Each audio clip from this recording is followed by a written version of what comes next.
शकील अहमद, एक सफल software engineer, शहर की चकाचौंध में खोया हुआ महसूस करता था।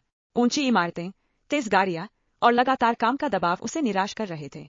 एक दिन अपने गांव की यात्रा के दौरान उसने अपने बचपन के खेतों को देखा, हरी भरी फसलें, ताजी हवा और एक शांति जो उसे शहर में कभी नहीं मिली थी। उसके पिता ने मुस्कुराते हुए कहा, बेटा, असली खुशी यही है। यह बात शकील के दिल में गूंज उठी। कुछ समय बाद कंपनी में हुई छंटनी ने शकील को एक नए रास्ते पर ले जाने का काम किया। उसने अपनी नौकरी छोड़ दी और गांव लौट आया। शुरुआत में उसे कई मुश्किलों का सामना करना पड़ा। शहर की जिंदगी से अनजान, खेती के काम में उसे कई परेशानियों का सामना करना पड़ा। गांव वाले भी उसका मजाक उड़ाते थे। शहर का अफसर अब किसान बन गया। लेकिन शकील ने हिम्मत नहीं हारी। उसने कड़ी मेहनत की, नई तकनीकें सीखी और जैविक खेती को अपनाया। धीरे धीरे शकील की मेहनत रंग लाने लगी।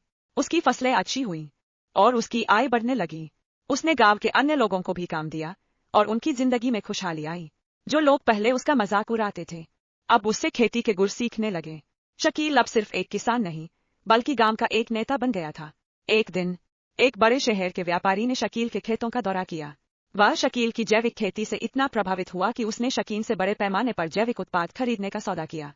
शकील की सफलता की कहानी दूर दूर तक फैल गई। शकील ने महसूस किया कि सच्ची खुशी बड़ी तनख्वाह या शहर की चकाचौंध में नहीं, बल्कि अपनी मिट्टी से जुड़ने और अपने काम में संतोष पाने में है। आज वह गर्व से कहता है, हम अब किसान हैं।